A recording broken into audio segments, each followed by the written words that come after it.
That's why and it turns out that we basically five. Yeah. Hello? Can you hear us? Yes. Okay, just give me a minute. We'll just close the door.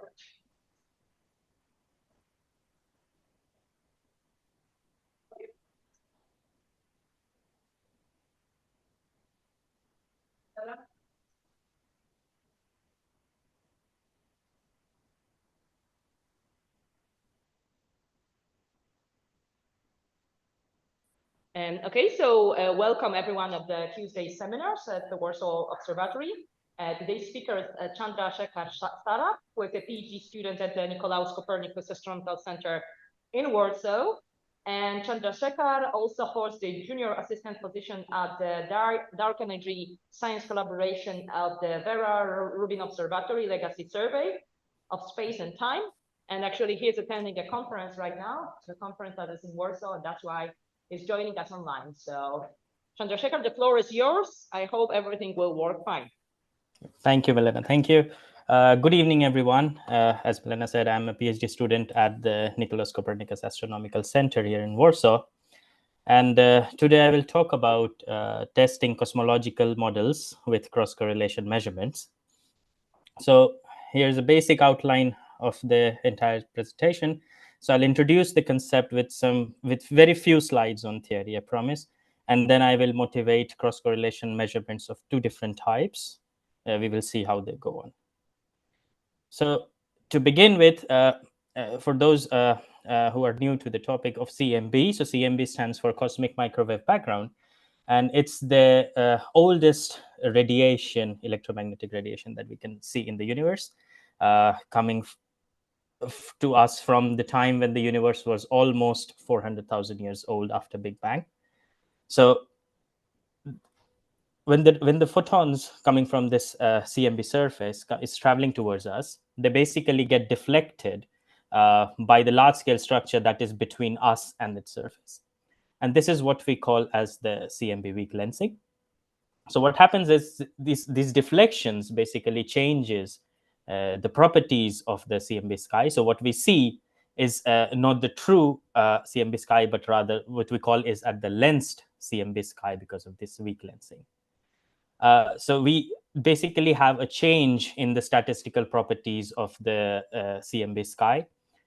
But since this alters our view of the universe, our true picture of the universe, but it also enables us to understand how the matter is distributed in the large scale structure. So what we do basically is to reconstruct the lensing, the potential of the gravitational potential of the large scale structure based on these deflections, these small deflections of the CMB photons.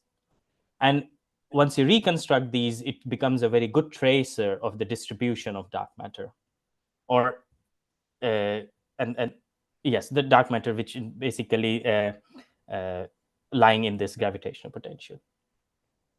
So here is example a figure of the lensing, the gravitational lensing potential reconstructed by the Planck collaboration, the latest reconstruction from the Planck collaboration.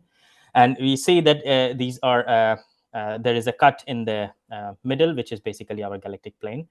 And there are these extremely blue and extremely yellow regions, which basically means underdensities and overdensities in the matter. So basically, that means that the blue ones is where the matter is concentrated more, and the yellow ones is where the matter is concentrated less. So here is an example of how these deflections look like. For example, in the bottom panel, the first figure is of the lensed CMB sky. And the second in the middle is the unlensed CMB sky. So if you just look at it by the eye, there is practically no difference that we can detect. However, in the rightmost panel, in the rightmost figure in the bottom panel, where the difference is actually multiplied by a factor of 3, we see these small fluctuations. So this is a very weak effect. However, this weak effect is very significant to understand how the large-scale structure is distributed. Right. So this is about the CMB lensing, the weak lensing of the cosmic microwave background photons. But this weak lensing is kind of an integrated effect in the sense that it tells us only about the distribution of the gravitational potential. So this map is basically a 2D map. There is no third axis to understand how these gravitational potentials evolve with time, just from this CMB weak lensing. So to understand this evolution of this large scale of this gravitational potential, we need to correlate it with objects whose redshifts are known.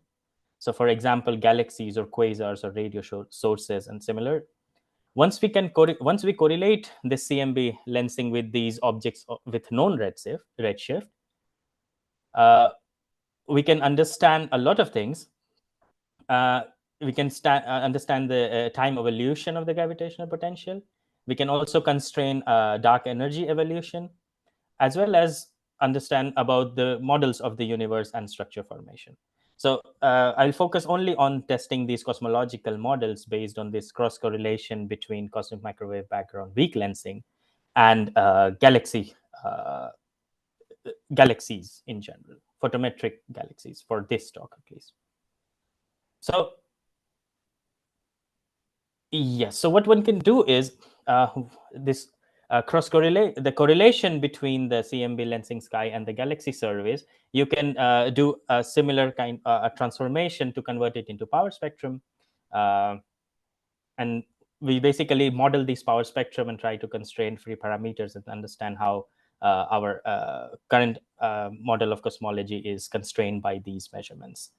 So the cross correlation power spectrum has a form which is given by the equation on top, where basically this K represents the lensing field and G represents the galaxy part. So in this W, K, and WG are what we call as the kernels. The lensing kernel is what I showed here in the red line. I think I did not mention. So this is the lensing kernel. This basically takes into account the geometry of the universe based on this chi, where chi is this co-moving distance, and chi star is the co-moving distance at the surface of the CMB, which we call the surface of last scattering at redshift 1100. So this is basically this chi star minus chi over chi star. This factor takes into account the geometry of the universe, and this omega matter takes into account the matter content or the energy density of the universe. Whereas in the lensing, in the galaxy kernel part, we need the redshift distribution of galaxies, quite obviously. And there is this nuisance parameter called the bias, or the galaxy linear bias, which needs to be constrained by some form of fitting. So this is a nuisance-free parameter that needs to be constrained. So for this entire talk, I'll talk about these parameters. First is the galaxy bias. So what it basically tells us, it's kind of a relation between the luminous matter that we see in the universe to the total underlying matter. By total, I mean the luminous, which is the baryonic, and the dark matter. So it's the relation between the luminous and the underlying and the total distribution of matter. So there is a dependence of galaxy bias on the redshift, as well as the mass of the dark matter halos. But here, for this study, I assume that it's only dependent on the redshift via these two relations. So B0 basically means bias at redshift 0, and DZ is how it's called the growth function, and how perturbations evolve over time. How perturbations evolve over time in the universe. And the second parameter is a phenomenological parameter called the amplitude of cross correlation. So if I go to this again, this expression for cross power spectrum, this A basically sits in front of this integral. So it's basically a scaling of the measured power spectrum, with measured cross power spectrum with its expectation. So given a cosmological model, we expect, if we are testing a particular cosmological model, let's say ΛCDM, which is the standard cosmological model, if we are testing that, we will expect this amplitude A to have a value 1. We will see what happens if it is not. We can also translate this amplitude to a more familiar parameter in cosmology called the sigma 8. by a very simple relation. Again, this d of z is what the growth function here is. And sigma 8 at 0 is basically the value of sigma 8 at redshift 0, which for lambda CDM model is, for example, 0.81. So the cross power spectrum is dependent on the product of these two parameters. So in order to break this degeneracy, we also include the galaxy autopower spectrum, which depends only on the bias. So we use these two together and we perform a likelihood kind of estimation to estimate both these amplitude and bias. So just to summarize all this theory, that we will be talking about estimation of these two parameters, galaxy bias and amplitude of cross correlation, or analogously sigma 8 when I transform from amplitude to sigma 8, based on the cross correlation measurements between CMB weak lensing and galaxy surveys. So as I said, let's first talk about cross correlations between yes, one important thing to mention is you can do cross correlations in two different ways. You can take the whole sample of galaxy as the whole distribution of galaxies and correlate it in one shot with the Planck CMB with the CMB lensing map, or you can divide the galaxy into bins and then correlate individual bin with the CMB lensing map. The second one is called tomography, and the first one, there is no such specific name given to it. So let's first begin with correlation of the entire galaxy sample with the CMB lensing map. So for this part, I will talk about CMB lensing map coming from Planck, which I showed earlier. And for the galaxies, I will use the Herschel Extragalactic Legacy Project, or the HELP survey in short. So this HELP survey has 23 survey fields, which is basically shown. I'm not sure how clearly visible they are, but these are the 23 extragalactic fields that are present in this HELP project. What it does is, this HELP project has done is it collects data from 51 public surveys, including for like 2MASS, PanSTARRS, UKIDS, VISTA, Dark Energy Survey, and a lot more. All these observations are in the range between 0.36 micrometers to 4.5 micrometers. So basically visible and near infrared mostly. So out of these 23 fields, there are some conditions required for cross correlation. We need some larger area covered on the sky. We need the fields to be homogeneous in terms of their density or the number counts of galaxies. So based on these couple of filtering criteria, we select three patches. First is this NGP, or the North Galactic Pole, the SGP, the South Galactic Pole, and the Herschel Stripe 82, which is acronymed as HS82. And we further divide this SGP, or the South Galactic Pole, into two parts because there is some inhomogeneity between these two halves. So to avoid any effects coming from this inhomogeneous observations, we divide it into two parts. So in practice, we have four fields: the North Galactic Pole, Herschel Stripe 82, and two parts of South Galactic Pole. So we will look at the cross correlation measurement. So this was basically the first cross correlation measurement performed between these two data sets, between Planck and HELP. And from this, what we do is we have these observations, we have these galaxy number counts. We discretize them on the sky using a software called HealPix.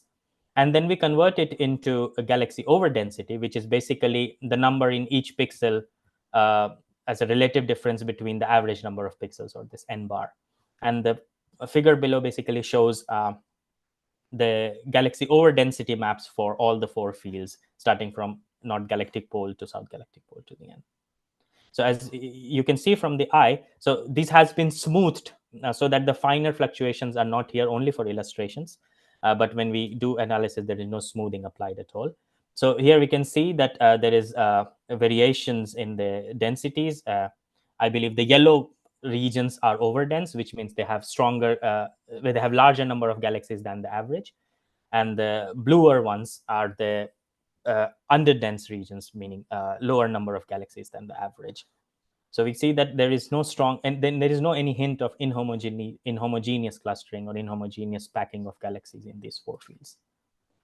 So once we have this galaxy over density and we have this Planck CMB lensing map, we'll come back to this. We can measure the galaxy autopower spectrum and the cross power spectrum. So I specified here minimum variance CMB lensing map because Planck has different types of CMB lensing map depending upon how they were reconstructed. So Planck basically measures the CMB temperature and polarization. So this minimum variance combines this both temperature and polarization measurements to reconstruct the lensing potential. And this is the distribution of objects on these four fields. So black one is again this lensing kernel, which I've shown earlier. And this the blue dotted is the redshift distribution of galaxies for NGP. And similarly for Herschel stripe 82 in this red dashed. The green one is SGP part 1 and the orange one is SGP part 2. So once we have measured these galaxy autopower spectrum and cross power spectrum between these two data sets, we can estimate these two parameters using we use maximum likelihood estimation. So basically we estimate B0 and cross correlation amplitude. So here I show the results for not galactic pole. The left is the cross power spectrum. The blue are in the blue data points with the error bars. And the red line in the left side is the best fit theoretical model with the values of bias and amplitude estimated using the maximum likelihood estimation shown in the right.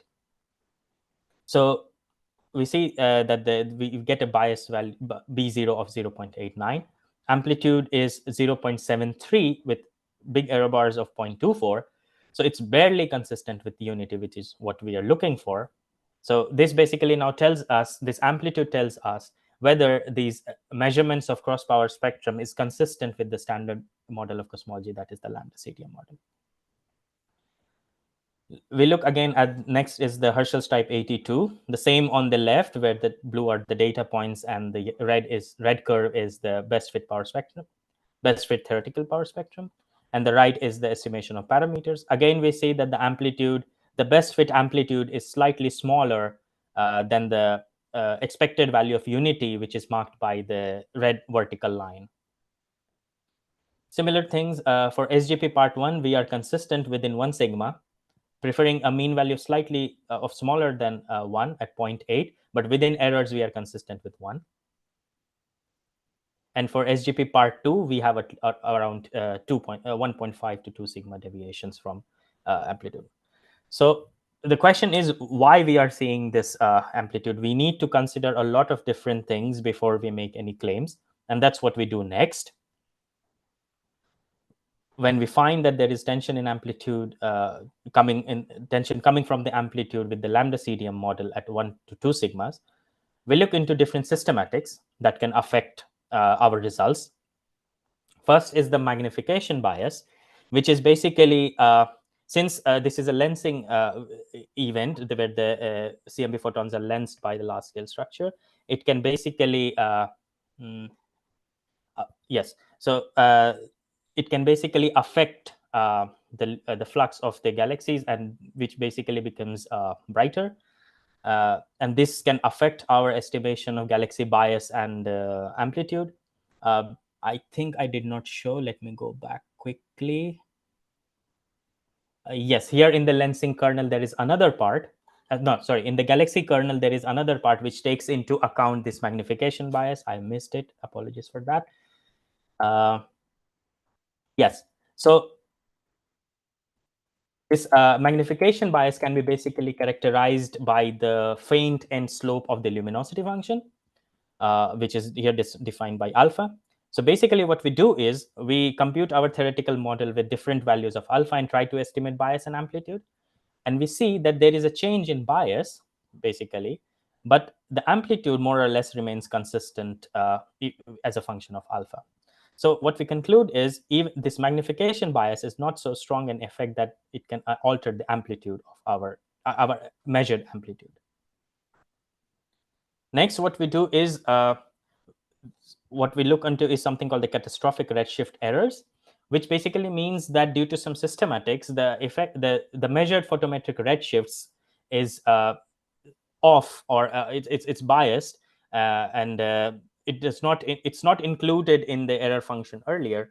So what we to study this, what we do is we resort to simulations. We create simulations of our galaxy fields and the Planck CMB lensing map, and then we assign redshifts to every galaxy, and then we take some fraction of these galaxies, which is denoted here by x, where 0 means that no galaxies were changed, but x is equal to 1% and 10%. So we change the redshift of these galaxies within a range and see how does this affect our inferred parameters. So as we see that by changing from 1% and 10%, there is definitely a change in the bias at redshift 0. But amplitude, again, is more or less consistent. So since this is simulations, we know the true value of B0 that we provided here at 2 and the amplitude 1 that we provided. So from simulations, we see that amplitude is more or less very well constrained, even there is a catastrophic rate of roughly 10%. So as I said, that we randomly assign redshift to fraction x of objects, but we did not see any change in amplitude. Next is what we call the photometric calibration errors. So basically what happens is when the telescope is pointing to different location on the sky, its limiting magnitude does not remain the same. So it varies over the different parts of the sky. And this can give rise to artificial fluctuations in the number of objects. So basically number density variations, which is not physical at all. So again, we go back to simulation and try to study this. But we see that again, there is a change in bias, but not in amplitude. So our measured value of amplitude is expected to be robust compared to when considering these photometric calibration and catastrophic errors. Next interesting test is to see if the median of the redshift distribution, the redshift distributions of the 4 fields which I showed earlier, it's very much related. It's very much important in estimation of these parameters. So what we do is we try to estimate what is the shift in the median redshift that we will need so that the amplitude becomes consistent with our expectations of 1. So the shift in these median values, or the change, the median value of the redshift distribution can get shifted due to some unknown systematics or some unknown characterization of the photometric redshifts, which we have not considered before. So what we find is that we will need a shift of between 10 to 25%, of course, for different fields, so that our amplitude becomes consistent. So that here on the right, I show the result for, I think, SGP part 2, where after giving a shift of 25%, because it showed the largest variation of 2 sigmas. So after giving a shift of 25%, it becomes consistent with unity. But this 10 to 25% shift is very large given the redshifts we have of our objects. So we again go back to simulations, and what we do is whatever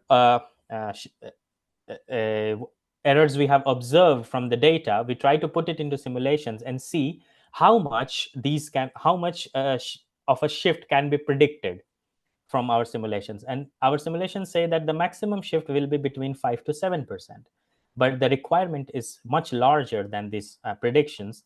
So believe that shifting of the median redshift, or due to some unknown systematic, is not very much realizable. It can contribute to some extent, but will not completely remove or alleviate the tension. Finally, what we do is, as I said before, that there are different versions of lensing maps. I use the minimum variance CMB lensing map, which is basically a reconstruction based on both CMB temperature and polarization measurements. Next, what we can do is we can use other maps which are based only on temperature measurements. So one is the temperature only reconstruction, which only uses the CMB temperature measurements to reconstruct the lensing potential. Another one is the Sunyazev-Zildovich deprojected. So it also uses only temperature measurements, but additionally, it removes the contribution from Sunyazev-Zildovich sources. So that's why it's called the Sunyazev-Zildovich deprojected.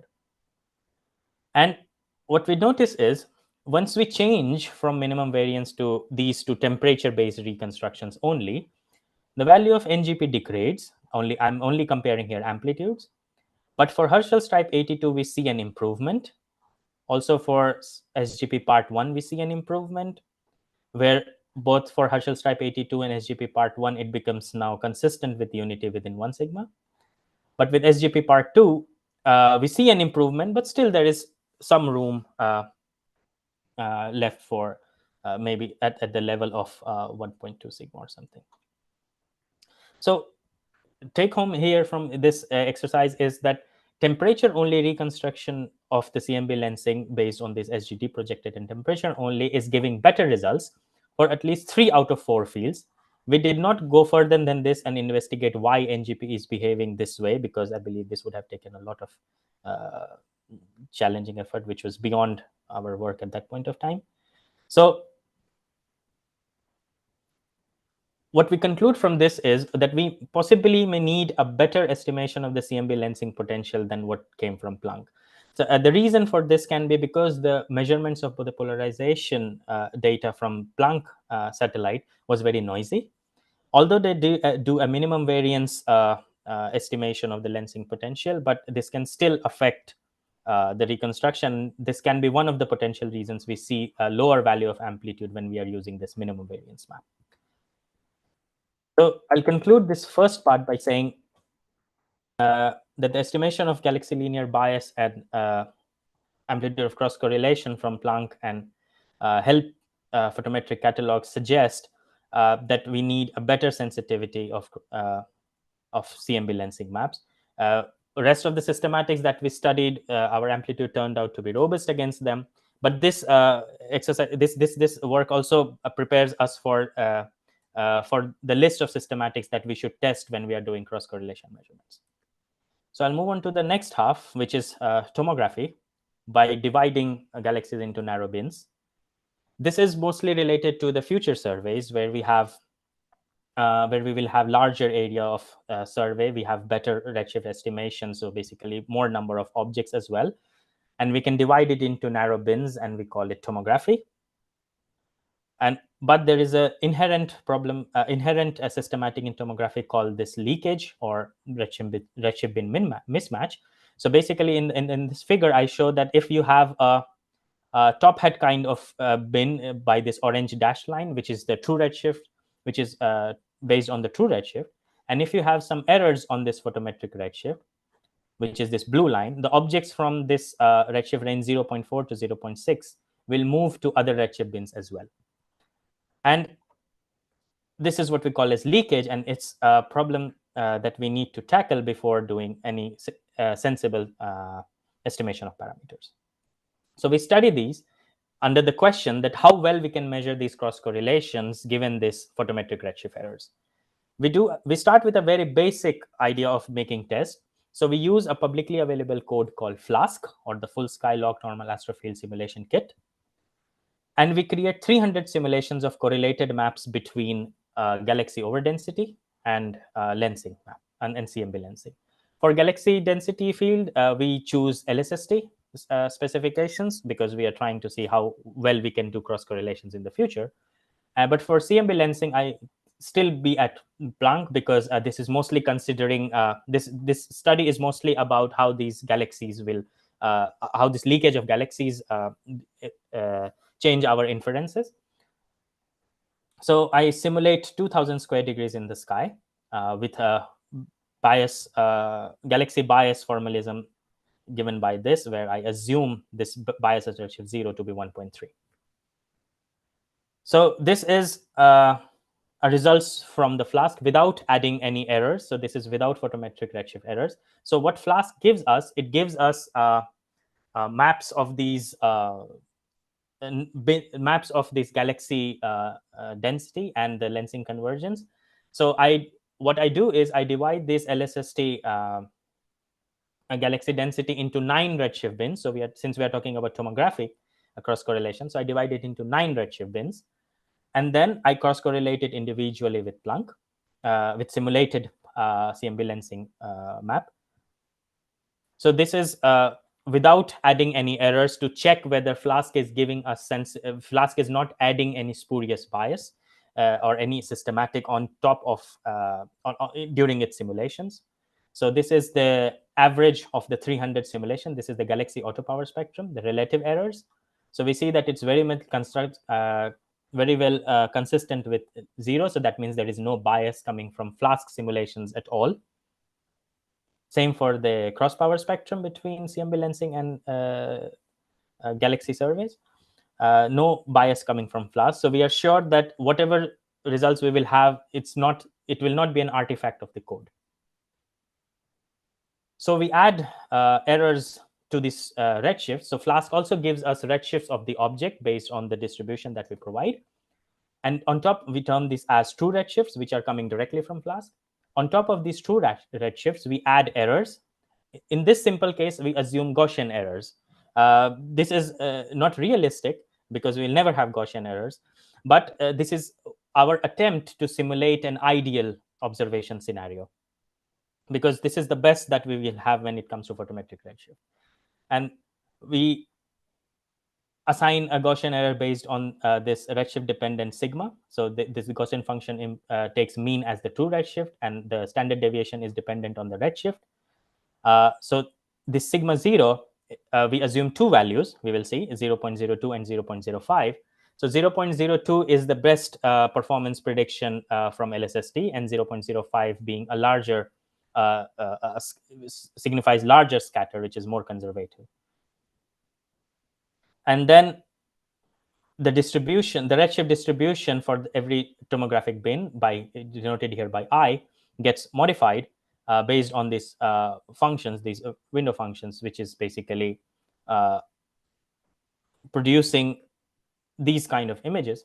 So what I mean here is, what I show here is, again, in red is the CMB lensing in both panels. In the left is for sigma 0, 0.02. So this blue full curve is the true LSST distribution that we provide for simulations. And these orange dashed lines, the vertical lines, are our bins. These green ones are the redshift distributions after we add redshift errors. So we see that for 0.02, we see that objects leak into nearing neighbors. But for 0.05, we see that the objects can also go up to second nearest neighbors. So now the question is, given these leakages, what happens to the power spectrum? So we generally model the power spectrum based on the expression I've shown earlier. So I simply, here is the model where B of ZP and A of ZP are the free parameters, which you can estimate based on any sort of estimation technique. So we use this model and find out that the power spectra are all biased in all redshift bins. So here is the average of 300 power spectrum, Galaxy auto power spectrum. The blue points are for sigma 0 of 0.02, and the green one is for 0.05. So we see that all the redshift bins show systematic offsets of the Galaxy auto power spectrum. And this is happening because objects have moved from their respective bins to the nearest neighbors or the second nearest neighbors. And we have not counted it when we are using this kind of formalism, which is very common in literature when we are looking for modeling the power spectra for estimation of parameters. Similar thing happens when you look into the cross power spectrum. Here, I'd like to mention that if you look at it, the biases can be as strong as 35% when it comes to 0.05 sigma 0, and it can be as strong as 15% for even the best performing predictions for LSST. However, for the cross power spectrum, the bias is not very strong. It's there, but it's not very strong. It's within 5%, but nevertheless, it exists. Now, this kind of problem has already been discussed in literature earlier. By Penzi Zhang in his 2010 paper, he said that if you have power spectra for galaxies based on their photometric redshifts, they will be related to the power spectra for galaxies based on their true redshifts. So if you look at this equation, the left-hand side is the power spectrum from this photometric bins. However, the right-hand side involves power spectrum from true redshift bins with these coefficients of this matrix P, let's call this Pij coefficients, which depends on quadratically on for the galaxy auto power spectrum and linearly for the cross power spectrum. So that's why, since it is linear dependence, the offsets are not as strong as compared to the cross power spectrum. So what these P, the elements, this Pij, they tell us what is the fraction of objects that have moved from one redshift bin to the other. And we call this P, if we collect all these elements, we call it this, they call it the scattering matrix, right? And now from observations, we only have estimations of this CGGPH, which is basically the photometric power spectrum, or the power spectrum coming from photometric redshift bins. We don't know anything about the true redshift bins. We don't know anything about the scattering matrix. So Zhang et al. In 27, so this is a different Zhang than this 2010 one. They proposed an algorithm called the non-negative matrix factorization, which tries to solve these upper equations simultaneously for both P and C, based under some normalization conditions. So however, this simultaneous estimation based on this NMF, or non-negative matrix factorization technique, is very expensive. Even I tried it for my case with 9 tomographic bins. It almost takes an hour to estimate it for one spectrum. So we propose an alternative method based on the estimation of true redshift distribution from the deconvolution method. So what we do is we find an estimate of the error distribution, which is generally what we have when we have observations. We have the photometric redshift distribution of galaxies. We deconvolve it based on some regularization methods and try to find out the true redshift distribution. Once we have the true redshift distribution, we can compute the scattering matrix, but we need to properly estimate the error function. So here, for example, is the fit mate to the error function in my simulations. Since it is Gaussian, it's very easy to make, but I think this is sufficient to understand the proof of concept that we are trying to talk here. And this is the reconstruction of the true redshift distribution from 300 simulations. We see that at the redshift boundaries of 0 and 3, the performance is poor because, of course, there is a cut in the redshift distribution and deconvolution becomes poor there. But in the middle ranges, it's very well constrained, and it's less, and the error is less than 1%. And this is how the scattering matrix looks like. So basically, if you look at the left panel, this clearly shows that the objects are leaked into the nearest neighbors. However, for the right, it shows that it has leaked into the 2 nearest neighbors. But since we have simulations, we know that, and we have assigned redshifts based on our code, on this publicly available code Flask. We know what the true redshifts are. We know what the photometric redshifts are. So we can exactly compute the scattering matrix by following the motion of every galaxy, which we call as P true. And then we try to see how much bias our method incurs compared to this true scattering matrix. So we find that for all the elements, our bias is less than 0.006 for both cases. So we believe this will be robust. And then we go on to correcting the power spectra. And here is the blue is the without correction and red is with correction. So we see that after correction, all of the redshift, all of the power spectra agree there is no systematic offset, except for the first and last bin, because the deconvolution method is slightly off there. So we expect some bias there, but the rest of the bins in between are completely cured for. Similarly, for the cross power spectrum, even though there were small biases, they are all taken care of based on our scattering matrix approach. Here is with this larger scatter of 0.05. Again, we see similar results. The galaxy auto power spectrum is back to where they should be. And same for the cross power spectrum. So let's also look into how these affects the estimation of parameters. So galaxy bias here I show is the blue one is without correction. And the dashed black line is what it should be, the fiducial evolution. We see that after correction, the red points are on the line, which makes us believe that our method of correcting based on the scattering matrix actually gives unbiased values of the galaxy bias. And here I talk about sigma 8. I can convert amplitude into sigma 8. And again, we see that we measure higher values of sigma 8 if we do not correct it, both by this blue data points. But after correction with red, we are all where it should be. We completely agree with the theoretical evolution.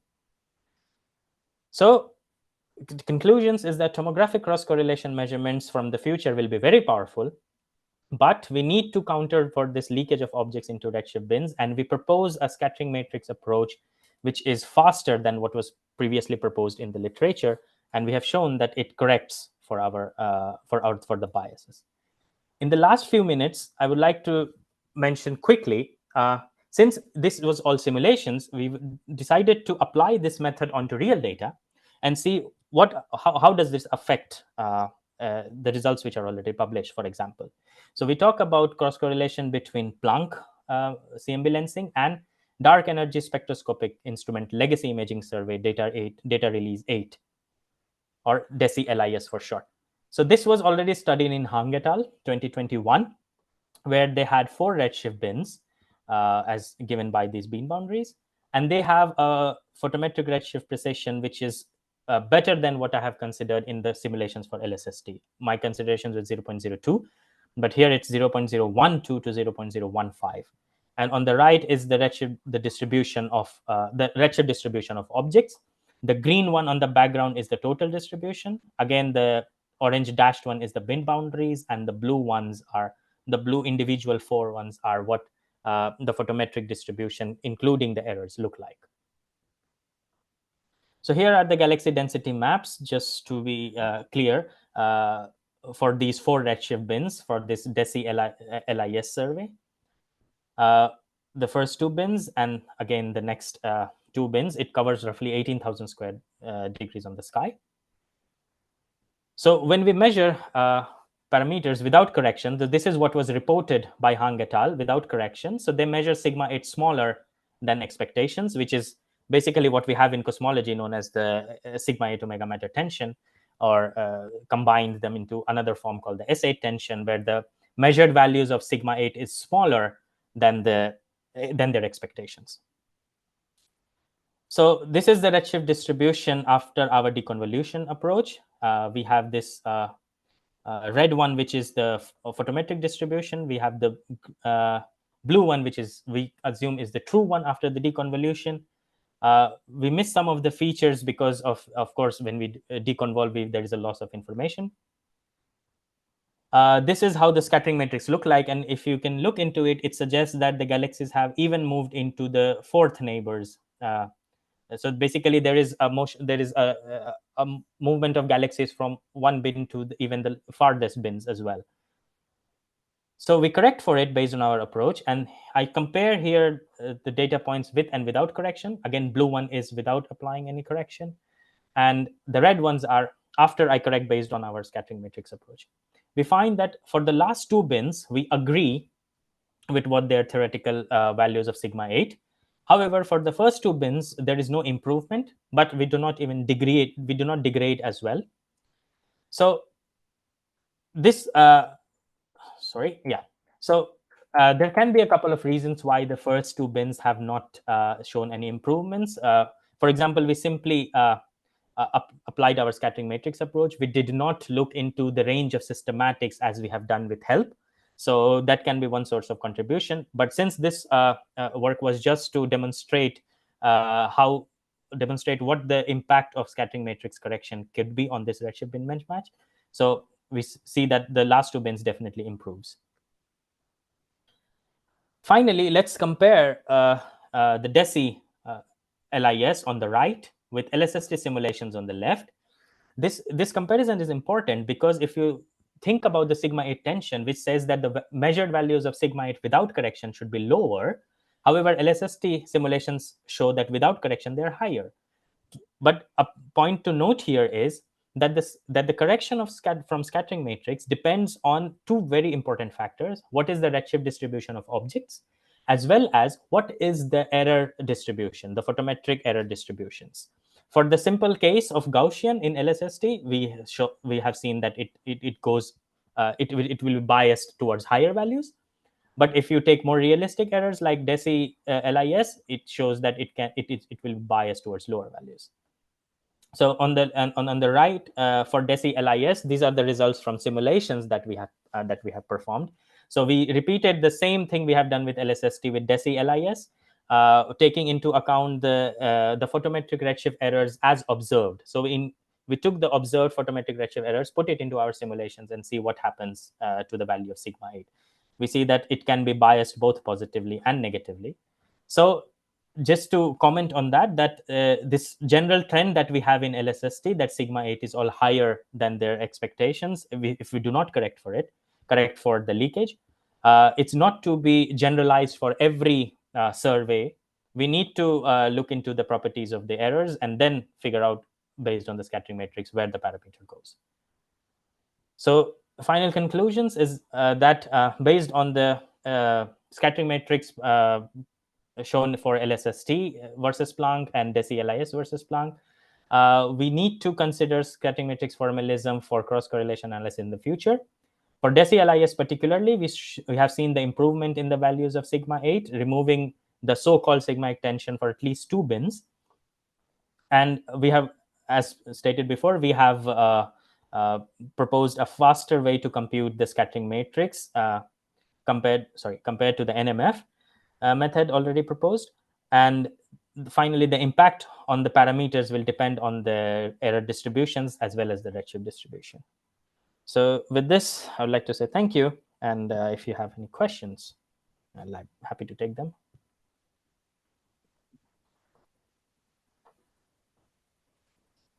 Thank you. Thanks a lot, Chandra Shekhar. Do we have any questions here in the audience? So actually, I wanted to ask if, okay, you mentioned LSST, you mentioned a bit also Euclid and the future projects. I was wondering if any of the ongoing projects, like, I don't know, Gaia has published the catalog of the lens sources. Is it anyhow helpful in your research? Yes, I mean, for this kind of study, we will need large coverage. I think I was looking into the Gaia survey at some point of time to see if how I think Gaia also has a Galaxy and a Quasar catalog, if I'm not wrong, right? So I have not looked into it in detail. So we are still finalizing some of the simulation based on the proof of concept aspect. The next step will be to look into the measurements which have been already done in the past and see how they improve over time, how they improve over you applying the scattering matrix. And then we will go on to this new service, for example, HSC, which will have its final release this year or early next year probably, and as well as Gaia, or for example, we also have this DESI 1% survey already available, right? So looking into it is the next immediate step, actually. Okay. And since you're joining the LSST Polish meeting, I would like to also ask a question about LSST, when it's gonna, well, the Vera Rubin Observatory, when it's gonna start working. Sorry, can you repeat? I wanted to ask about the timeline of LSST. So I think even this LSST at Europe, which was in Croatia this year, they proposed that we will supposedly have the first light somewhere the second half of the next year. So it's quite delayed at this point of time. So the data will be, I think, even farther. I think it will be at least 2.5 years down the line.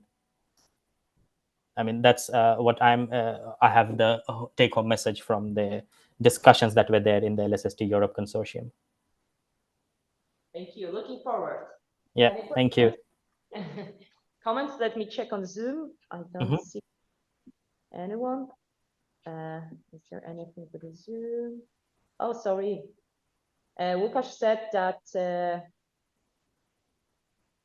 are you aware of any large-scale spectroscopic surveys for LSST galaxies redshifts? Because photometric redshifts are known to be not perfect. Sorry, aware of the large surveys for? You can take a look at the chat if you want. The question is written there. It's a second question. It's, are you aware of any large-scale spectroscopic surveys for LSST galaxies redshifts? Because photometric redshifts are known to be not perfect. So the right. topic. Right. So of course, photometric redshifts are not perfect, and that's why we have all these effects that we're discussing here. Yes, I think if we compare, at least for the training sets for the galaxies, they have used only HSC data sets, if I'm not wrong. Even for the simulations which were made by desk, they're heavily dependent on the Subaru HSC. I think they have very good estimation of redshifts, but in the future, I think we can expect significant overlap between DESI, Euclid, and LSST. Probably there will be a difference in because these two also cover important common areas on the sky. So at least for the future, yes, but I'm not aware if they used any spectroscopic surveys while creating simulations in the LSST at present. I'm sure that they use this hyper supreme CAM data to create mock catalogs, but specifically if spectroscopic surveys or not, I'm not aware of it, to be honest. Okay, thank you. Yeah, thank you. Any more questions? I don't know, Marius, if you wanted to ask any questions, because I don't know. No, thank you. Thank you. Okay, so let's thank our speaker again. Thank you everyone. Thank you for giving a talk, and to everyone, see you next week on the Tuesday seminar. Thank you. Sorry, there is no seminar next week because there is a holiday. Well, actually the holiday is on Wednesday as a bank holiday, so that's why the Tuesday seminar is canceled, because a lot of people go travels and so on. And so we see each other in 2 weeks. Yeah. Thank you. See you. Bye. See you. Thank you. It went smooth. Thanks a lot. Thank you.